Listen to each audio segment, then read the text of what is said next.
In this week's episode, we find out what made Chris say this.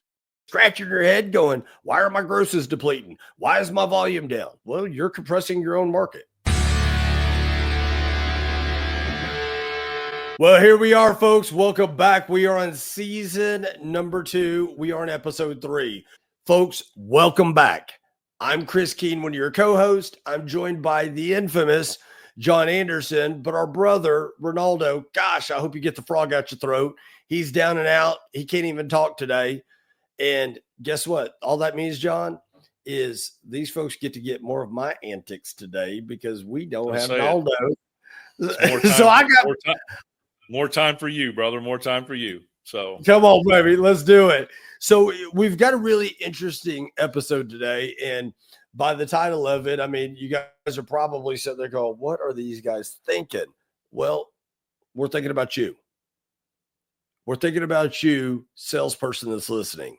We're thinking about you, dealer principal that's listening, sales manager, used car manager, GM, GSM, new car manager, BDC manager. We're thinking about you right now. But we're also thinking about the consumer.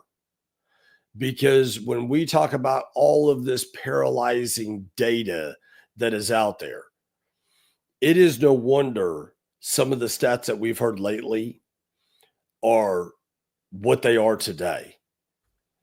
Now, we're thinking about you.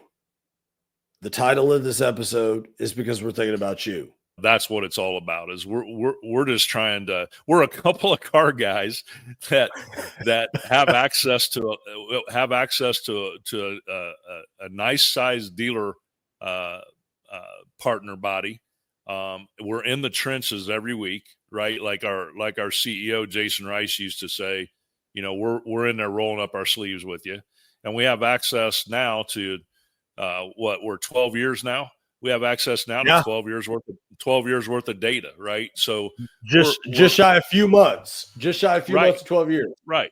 So we're just a bunch of car guys that are trying to give back to an industry that's been so good to us, and we have a knowledge base that we can pull from that hopefully help us do that. So yeah, it's a blessing, brother. It's a blessing. Yeah, it is. It's a big time blessing, and you know this is a perfect segue for me to sit there and tell you. For those listening in, it doesn't matter if you're a dealer partner of ours or not. Right. Comment below, drop your information, or reach out to myself directly, reach out to John directly. You can find all of our information at LotTalkPodcast.com, and we will help you at no charge. We'll help you at no charge. Pointing to my cell phone number, but I hit my microphone. But there's our below our names are our cell phone, direct cell phone. So, you know, don't hesitate if you got a question or you'd say, "Hey, I think you guys are full of crap." We can take that too. I mean, let's some of the greatest institutions of knowledge have come about from debate. Yes. Right. So yes. Please, man, if you guys have watched us before, you're watching now, and you hear something that you don't like or you contest, man, reach out to us. We'll invite you on. Let's debate. You know, look. Come on, bring it. I think Chris would agree with me. Neither one of us, I can promise you this, neither one of us feel like we know it all. Trust us, you know. But some of the greatest things that we learn are from our dealer partners. So, you know, and that's the stuff that we try to pass along, stuff that we see that guys are doing, they're having success with, and we see it successful week in and week out. And, you know, some of it was, you know, from a contested call where we had a debate with a dealer partner and we went back and forth, and they're like, okay, you know, we have to be open to seeing it another way as well. You have to be. So by all means, man, right there, I'll try not to hit the mic, but there's the cell phone number. Give us a call. So hey, as long as you don't hit your cup of coffee and spill it all over the computer. I got that off to the side, brother. Got that off to the side. So let's dive in, John. Let's just dive into it because I mean, this is a topic that, guys, we start talking about all this data, and I want to jump in because also, John, right before we went live today, you sat there and said you were listening to one of the public forum calls on Clubhouse, and we had today on Clubhouse we had some data analysts and some really smart people from cars.com on there. And for the longest time, consumers had been visiting about 1.4, 1.5 dealerships, physically visiting them before they made their transaction. Now that number on the cars.com side, that number has jumped all the way to, what'd you say, 4? That was from 1.4 to 4.1. And I'll give props to David Long and his team. It's if you guys haven't tuned in, it's a great forum, and there's a lot of high big brain people on there. It's absolutely. So it's all things used cars every Friday at 9 Eastern time, 8 Central time. And there's a lot of big brain folks on there. So there's good information coming out, but that's where I heard that this morning. Yeah. 1.4 to 4.1. So that's a pretty major shift. And when you take cars.com or their parent company, Cars Commerce, that's a big player in our industry. The other big player is Cox Automotive. And as soon as you had told me that, John, I started looking back up some data again, and their number wasn't as strong as Cars Commerce. And as a dealer, as a manager, as a GM, you're sitting there going, well, shoot, what number do I believe? Well, all of them. Because what Cars Commerce is they're looking across theirs and their number's right. Cox Automotive is they're looking across their dealer body and their number's right. And the last publication I've seen from Cox Automotive, it was somewhere around 2.5 dealerships. So if you take the 2.5 and the 4.1 and you look at the 6.6, round it up to 7, consumers are visiting 3.5 dealerships. Regardless, either way, it is still more than what they were doing before.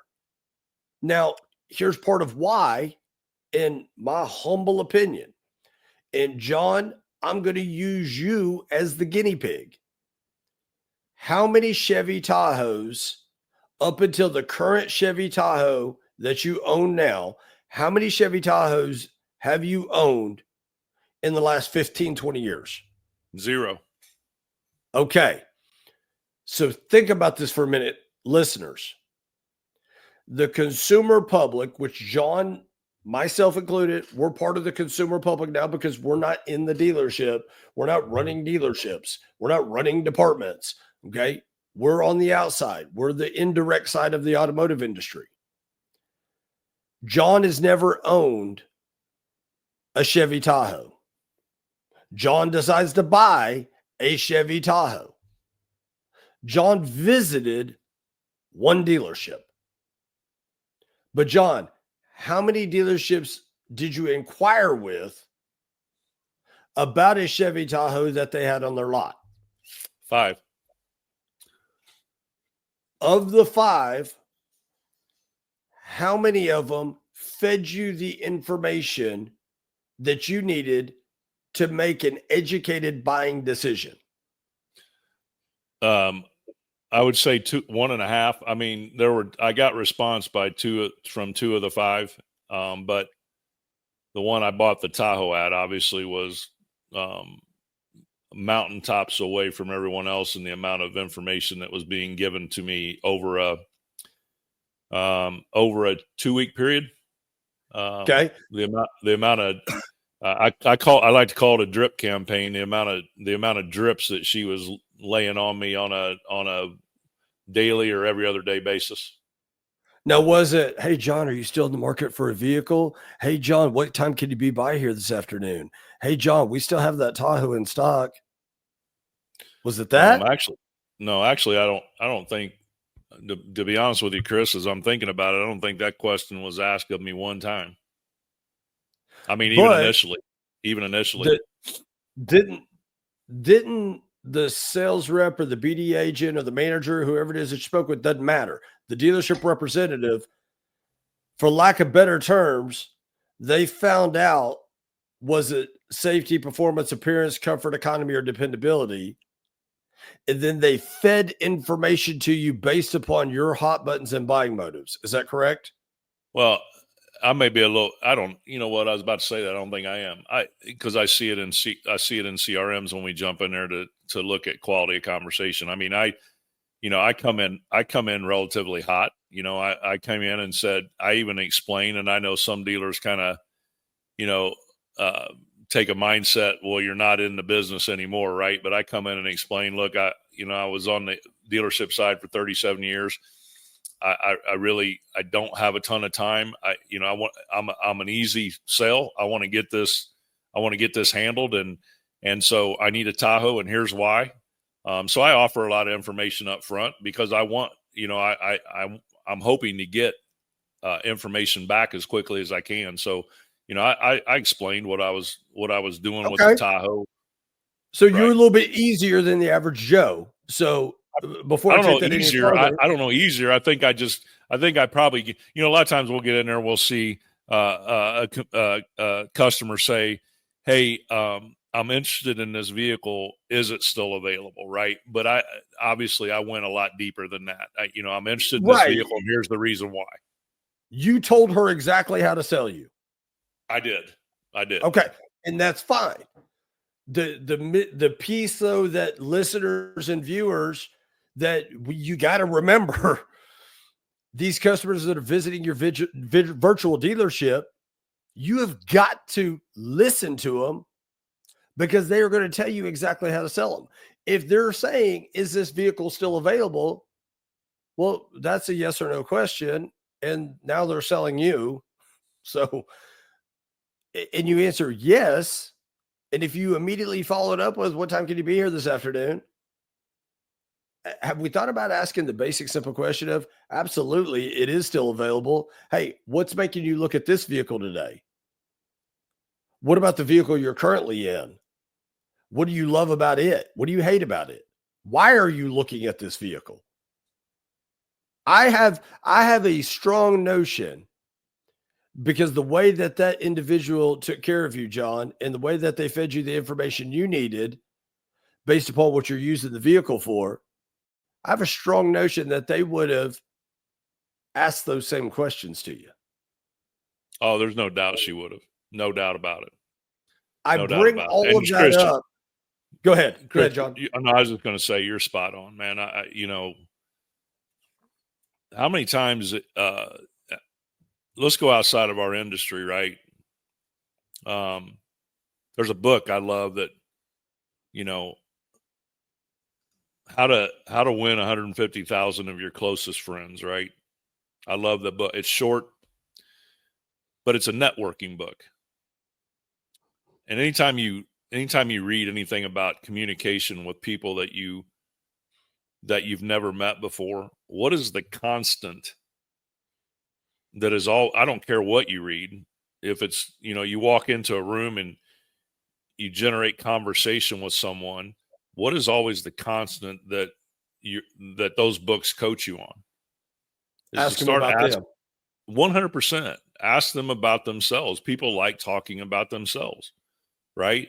And so what you just described, Chris, is exactly what you're doing for that customer, is you're asking about themselves. When you immediately go from, yes, it's available, what time do you want to come in and see it? You're centered on yourself. You're not centered on the customer. You're trying to set an appointment for you in the dealership, which good. Look, I understand.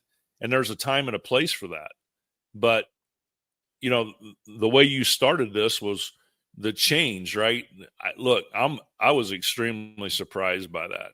I've been surprised a lot here recently by the amount of time that people are doing research went up by 5 to 6 hours. And now, John, I'm not surprised. I am not surprised. Well, I and again, I know you're going to get into that, but I have been. I thought, look, in my mind, I thought with the amount of technology and the amount of tools that are available for the consumer out there, I felt like, because I know how I research, right? I know how I do. Anytime I buy, I don't care what it is. I don't care if it's A replacement. pizza oven. Well, that's happening right now. But I don't care if it's replacement string for my weed eater.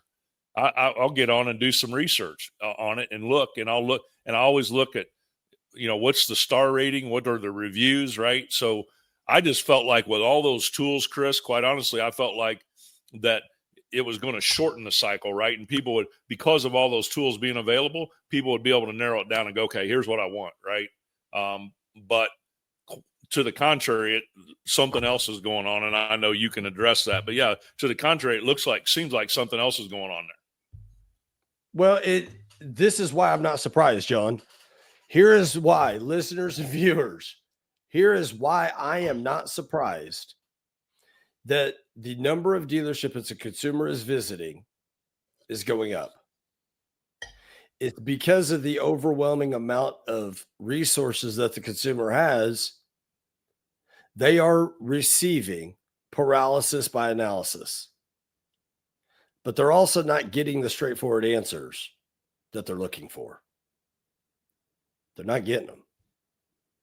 And now I'm only speaking to what we see as the majority in our large sample size of dealers that we work with here at Lotpop. But over and over and over, we talk about quality over quantity. Sales managers listening in, GMs, dealer principals. If you're still continually beating your people over the head about you need to have 7,000 phone calls, 10 million emails, 30,000 text messages, you need to have all that done by the time you leave today. And if that's all you're focusing on, you're missing the boat. That's where you're losing some business, because the consumers want to be able to capture all the information without having to talk to 30 different people and narrow their search down. They want to be able to do that. They want to be able to transact online, but they can't, because we've got dealers out there that are in far southwest Texas talking about a Highline vehicle and asking the customer what time this evening can they be here, and not reading the lead and understanding that the guy lives in far northeastern Oklahoma.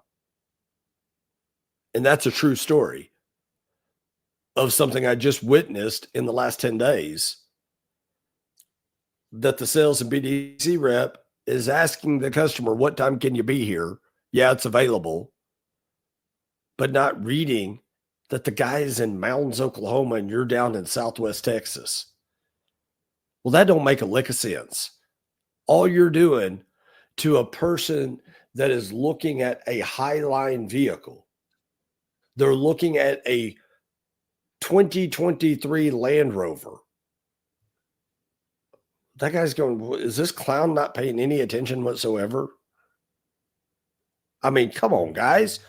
It's a no wonder that we're seeing that. Now, some people think it's because the resurgence of new car. Well, yeah, new car's back, guys.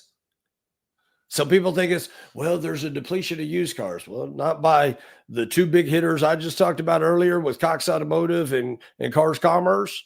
When you look at the listings on cars.com and you look at the listings on autotrader.com, that number ain't changed dramatically in used cars, but it has changed in new car. We saw the level of new cars up here, and now the level of new car down here, and that number has stayed very consistent, and they're both continuing to feed each other. It's not because we ain't selling cars.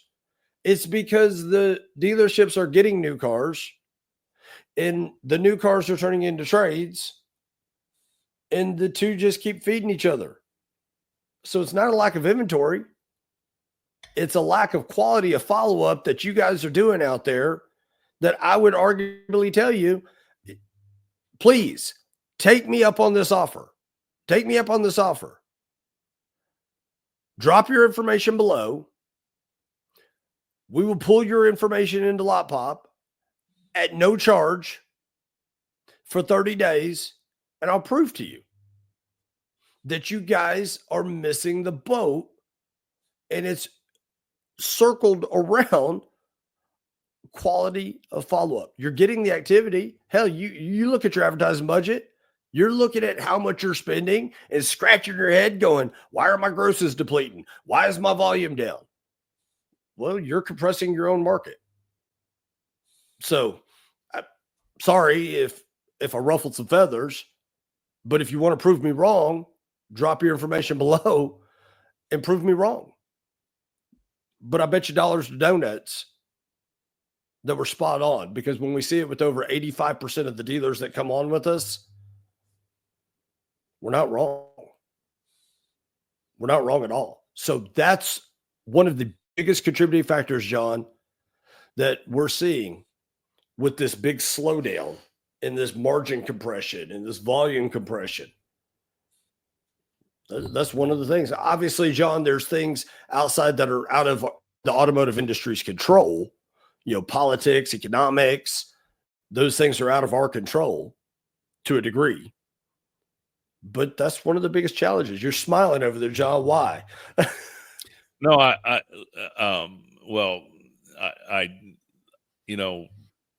it was just something you said that made me laugh. So I typed in the back screen, Brett, there's a takeaway from Chris that you can grab for us.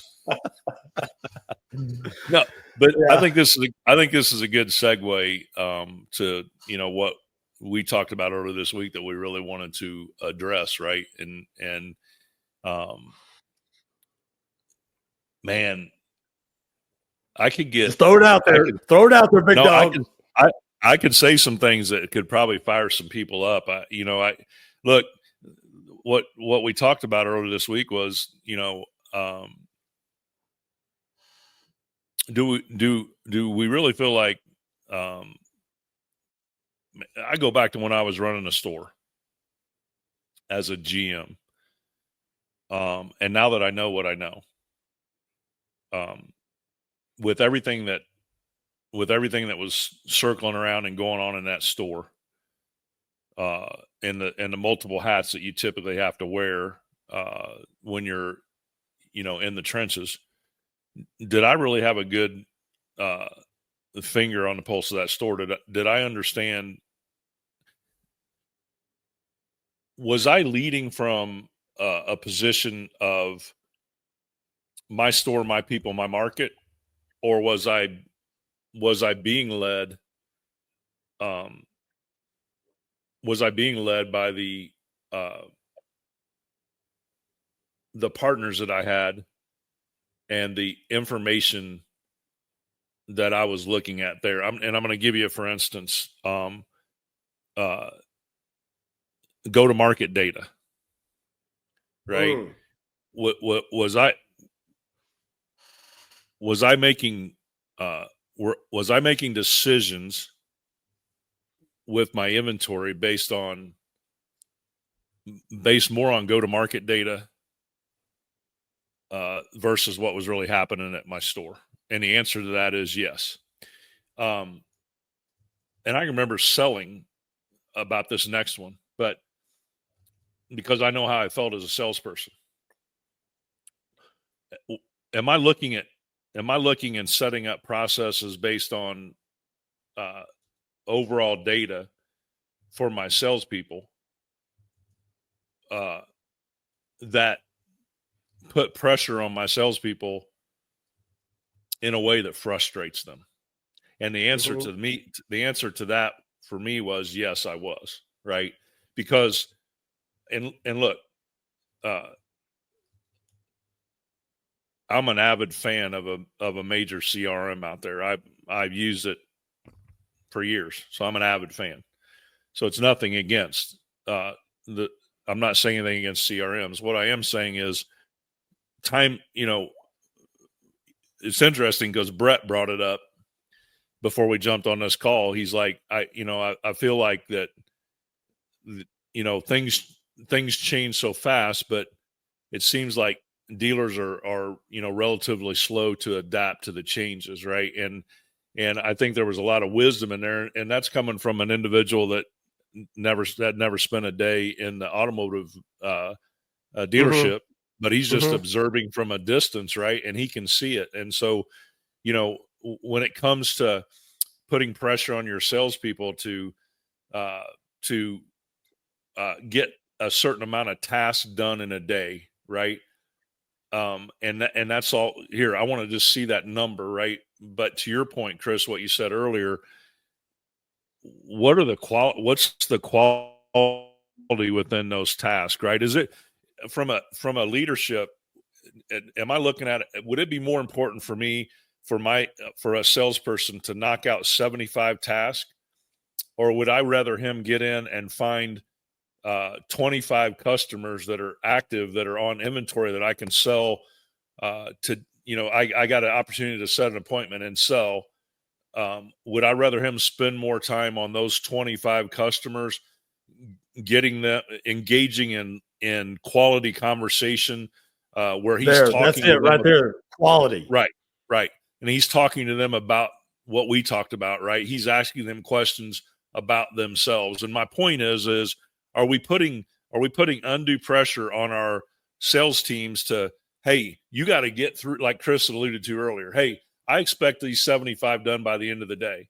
And so now you've put your salesperson on a schedule that he or she has to hit. And now now you put a time frame on them, right? Whereas, how many of those 75, and I'm not saying all those 75 aren't important, because they are. It's anytime you have customers, it's important to contact them, but there has to be a hierarchy. And would I rather them spend more time with customers that it would make a difference, right? And so that was what we were talking about is, are we doing, with all the amounts of data and tools that we have at our fingertips in a dealership today, are we really pulling out the stuff that's going to be most beneficial to us? And you mentioned it earlier from customers, right? Paralysis by analysis. Oh my goodness, is that immensely possible with dealerships now? Paralysis by analysis, right? Because I'm looking at all this different stuff, right? And so, I guess my question, and I'll stop here, is, am I using all the data in a way that is giving me a depth of knowledge about my operation with my people in my market? And I'm gonna share this with you. One of the things that, from all the years that I was managing at dealerships, whether it was a desk manager in finance, as a GM, one of the things that was common, and I probably did it as a desk manager, I'm sure I did, is that if we had a bad day, it was commonplace for a manager to go to the manager above them and say, hey, I know we had a bad day, but I talked to the dealership down the street, one of my buddies, and they had an off day too, right? And as a man, as a GM, when I heard that, I just wanted to, I literally wanted to throw a chair through the window, because I literally did not care about what the store down the street does. I care about what I'm doing. And I guess that's my point, is with all this data, do you really understand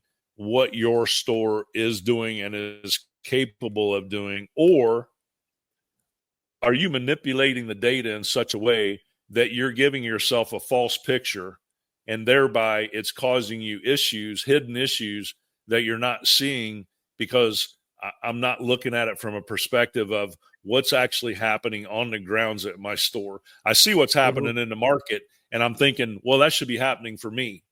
But what if it's not? What if it's not? Do we know how to make those adjustments?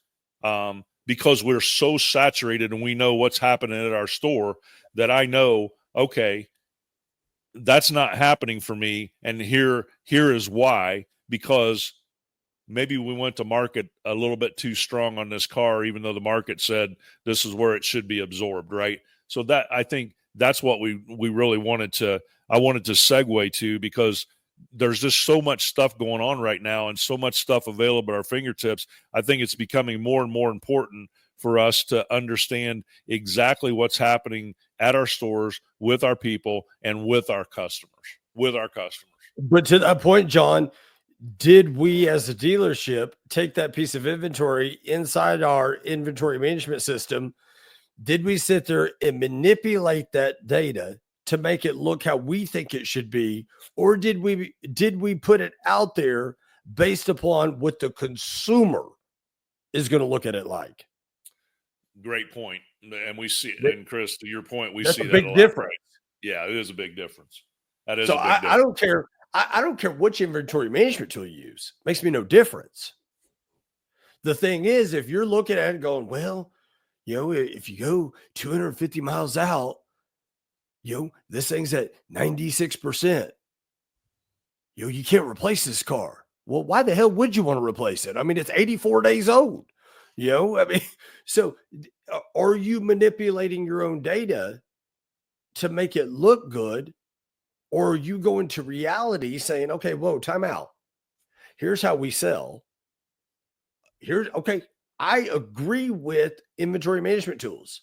The data they're showing for the day supply, the market day supply, the like mind market day supply, all the different attributes that they're showing. I agree with that data. So I'm not telling you, hear me close here. I am not telling you that the data inside your inventory management tool is wrong.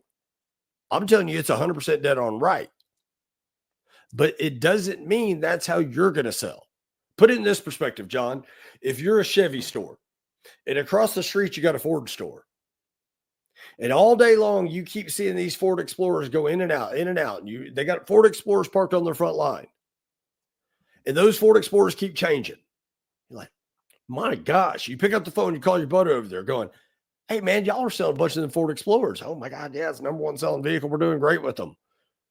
Then you go into your inventory management tool and you look and it says it's got a really good day supply and there's plentiful in the market, but they're still turning. And all right, well, let me go buy some.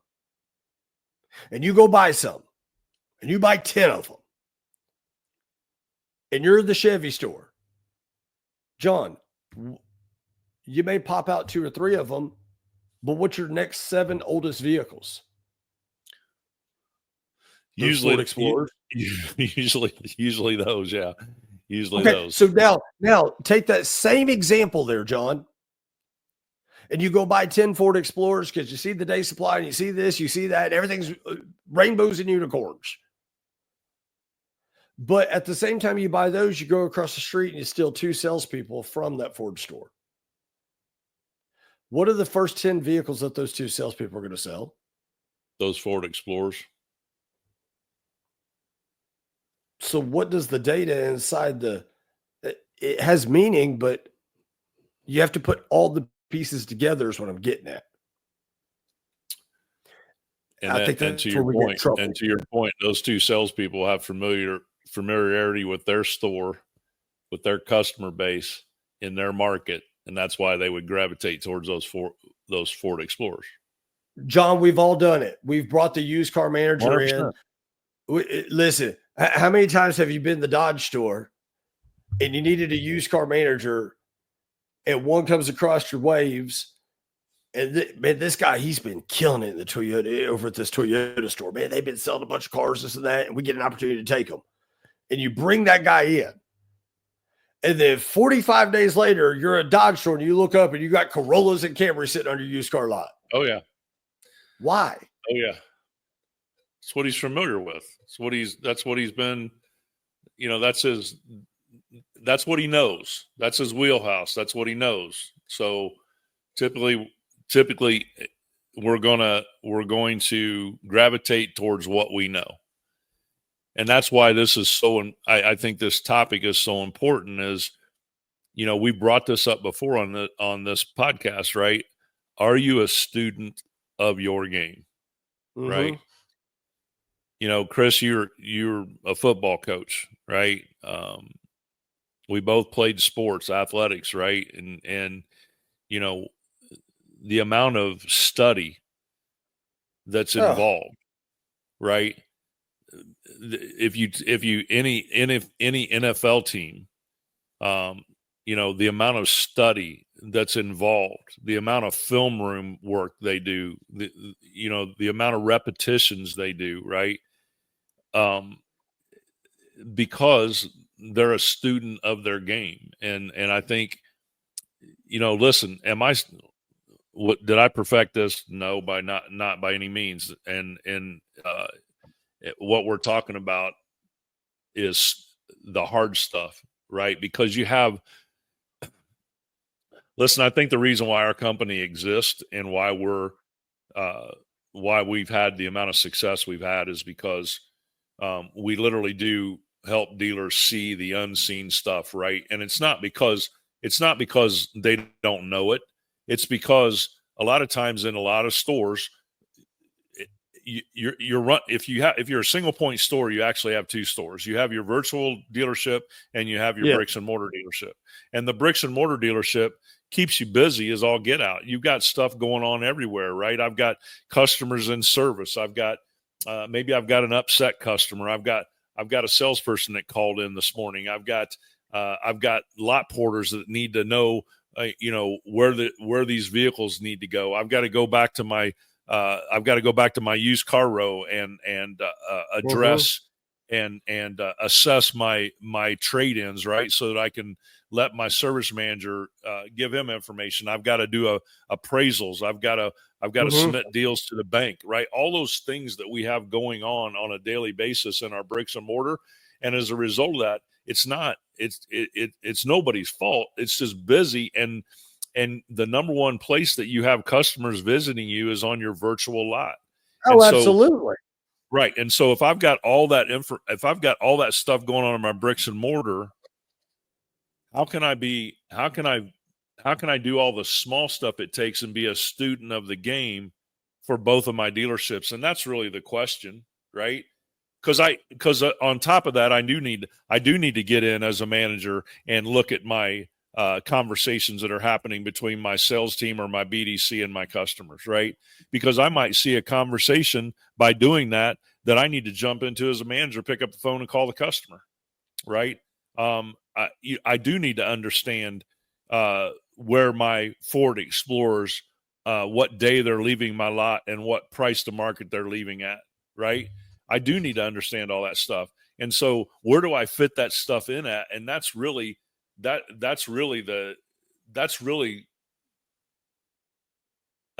challenge here, right? Am I being honest with myself and how I'm assessing those things so that I can make accurate adjustments and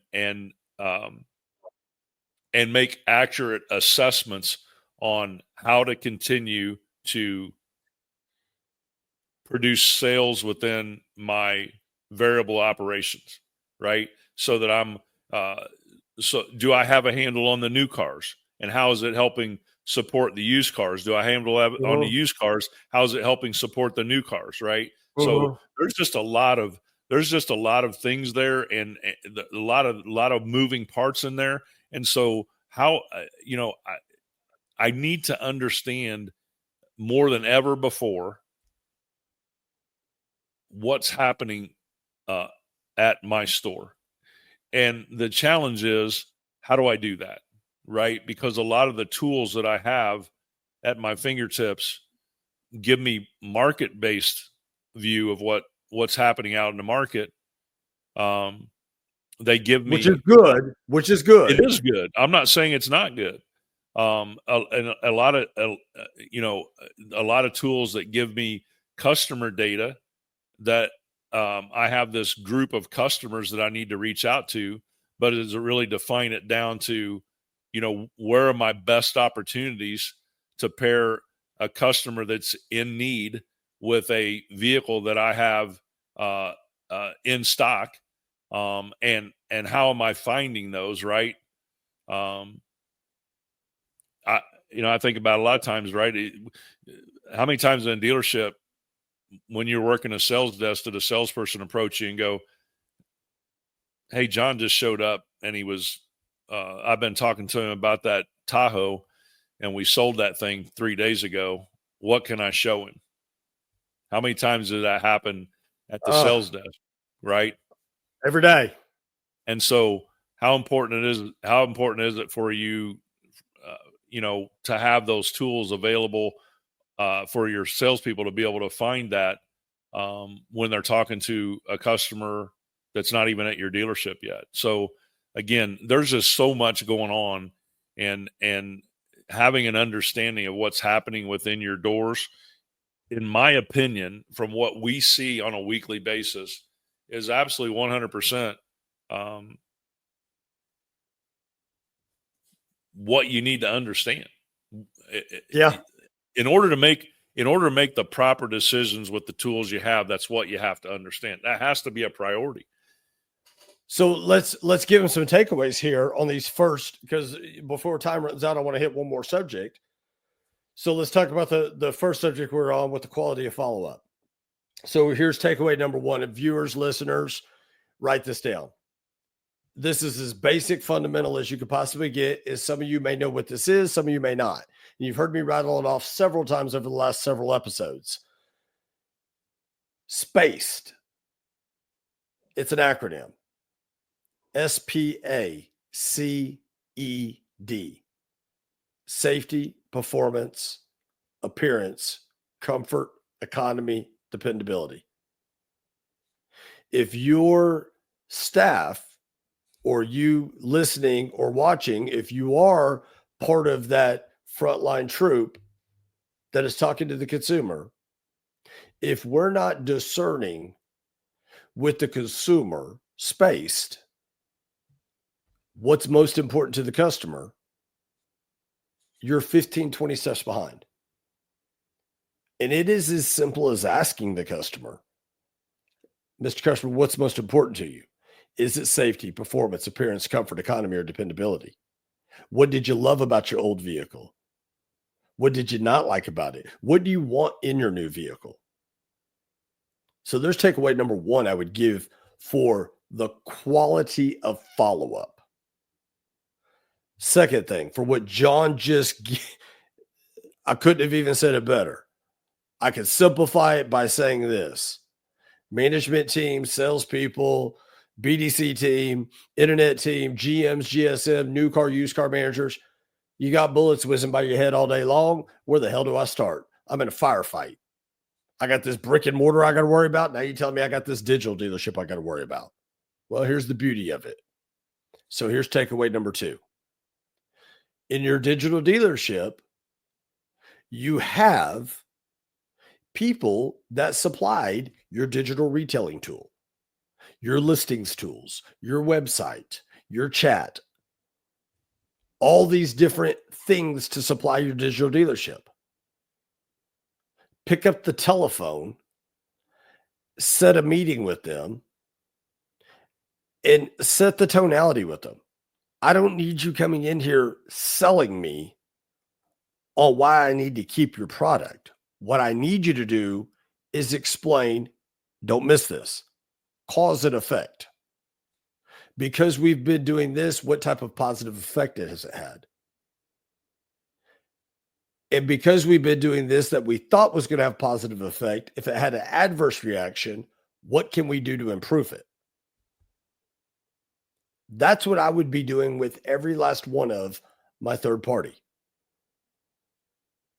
Those two are major takeaways, John, that I would tell our viewers, our listeners, when it comes to your digital dealership, because you can't manage both efficiently. But that's why you've got these reps or performance managers or what have you from these third parties.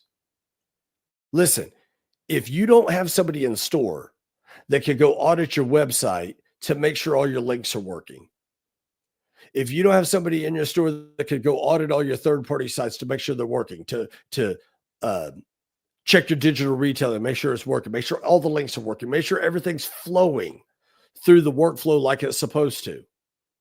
If you don't have somebody in your store that is auditing your process from the time that somebody takes a virtual up or a physical brick and mortar up to make sure that we are loading, if your process is loading the customer in the CRM first, and then let that transact to or move across all of your tools that you need to sell a car, then take the people that sold you that product and hold them accountable for helping you do that, because that's what they're there for. If they say they're not, then you got the wrong tool. Those are two major takeaways, John, right there, that I would tell our viewers and listeners they should do. Good stuff. I agree. Now, I would go add ahead. to that. No, I would just add to that.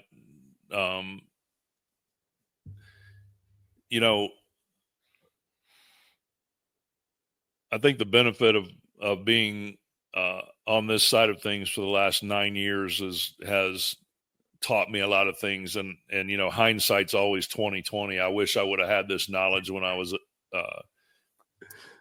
right, and I'm sure sometimes I'm sure some of my old peers that I've worked with, if they watch this, would like, dude, where were you at back then, right? And again, we had success, so we were a successful group and dealership, but I just think about how much more successful I would have been had I known some of the things I know now as a result of talking with dealers on a weekly basis and understanding some of these things, right? So, I would add to what Chris said. There's another thing I heard this morning that I want to throw out there, and it is the average customer is spending between 66 and 78 days, and that's gone up by 30 days to make a buying decision. So, folks out there, if you're dropping, if your team's moving leads to lost or bad after 14 to 21 days, man, I would surely get in there and change that and hang in there with your customers, right? Content, right? We all own cell phone. We all own cell phones, and we all spend an exorbitant amount of time on our cell phones looking at what? Content. Right. So meet your customers, have your team meet your customers where they live, right? We like to see every 3-day contact attempts. And I know that, I've heard it when I've gone into stores to help train, and salespeople, that question is, and Chris threw it out earlier, what do you want me to do every 3 days? I can't ask them hey, you want to buy the car? You're right, you can't. That shouldn't be the first question you ask, right? But there's a ton of content that I can deliver, my team can deliver to those customers, right?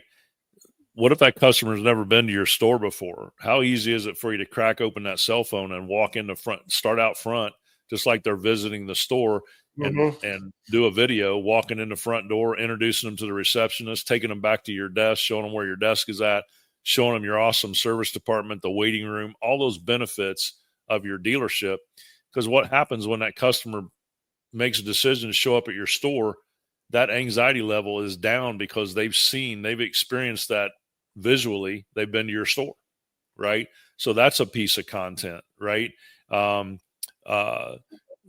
Asking those questions that Chris talked about. If we're asking those questions, he just went through that acronym. If we're asking those questions, now we understand what kind of content we can send the customer based on how they answered that, right? So just staying in touch with that customer. The other piece of data is the average customer sends out 12 to 15 leads when they enter into marketplace. So if that's the case, let's say it's not the case. Let's cut it in half. Let's say it's 7. So when I get a lead, I've got 6 other dealers I'm competing with, right? So if I'm consistent in delivering that content and those other 6 aren't, who's going to end up earning that customer's business, right? And so as a manager, I understand that takes time. And so that's why I was saying earlier, I got to understand what customers are in my CRM that are on inventory that we have an opportunity to sell right now, because I need that kind of activity going on with those customers. And then once my team has addressed those customers that day, in the morning, right? Or the fresh leads that have come across overnight, then they can go in and do those tasks. But don't hammer them, if they're addressing that, don't hammer them on, well, you had 75 and you only got the 50. Well, you had quality happening with those 50, right? And then the other thing I would say is 0 to 30 day. Man, that's so important. That's so important. 0 to 30 day in my inventory. See, look, again, if I was back in a store today, I would do everything I could to have a 45-day turn policy. Oh, yeah. Because, hey, John, to that point, 15 is the new 30, 30 is the new 45, and 45 is the new 60. Right. Because listen, guys, we look at data all day, every day. And after 45 days, there's just nothing. You can fool yourself and say, we made such amount after 45 days, but calculate in your holding cost. There's just not a lot there after 45 days. So I would really, that first 30 days is so critical, right? And everything that happens in that first 30, how fast am I getting my vehicles to market? Inventory that I don't, if I was a manager, I would focus on any inventory that I don't have a lead on. Man, I gotta focus on that. So having this focus on those small things will make a huge difference for you. And I think that's the point I wanted to make with this call today is, we've got so much coming at us, but what are the important things that are going to help us drive our dealerships, both our new and used car departments to support one another. And the more transactions I crank through that dealership, everybody benefits from it. Service, parts, sales, everybody benefits. So, yeah, 100%. So, yeah, John, you're not wrong. And you know what? I said I was going to bring another topic up, but we're getting close to the top of the hour, and I don't want to do that because this next topic, I want to bring some other people on, some experts, some people that do a really good job in this area. But it's around acquisition. And I know that's a buzzword and a buzz thing that's going on right now, but I will say this, and I want dealers, used car managers, GMs, GSMs, new car managers, dealer principals, I want you to listen very closely. When we're appraising cars, you got to ask yourself a question. Am I in the wholesale business or the retail business? Yeah. And if I'm in the retail business, then I need to appraise a car based upon retail, not wholesale. And if I'm going to appraise in a car and it's not a retail car for me, then yes, I need to appraise it based upon wholesale. But stop appraising all your cars based upon a wholesale mindset. I'm going to leave it at that, John. Great stuff. Unless you want to add something else to it. No. But that is the nugget I want to kind of drop for our next episode. No, that's perfect. As Mr. Kramer always says, who's the best end user? Absolutely. And I want to give another shout out to Clubhouse, hosted by David Long, All Things Used Cars. We've been talking about quite a bit earlier about how we need to understand how our store and our market with our people are selling. In a conversation that I was on with the dealer right before this was really around that. In the quote that David Long talks about all the time, we create our own market. Yep. And that couldn't be more true. So 100%. the data guys that you're getting inside all of your third-party tools, it's not wrong, but it's also based upon how you put it in there. That old adage of garbage in, garbage out. Are you either trick bagging yourself to make it look right?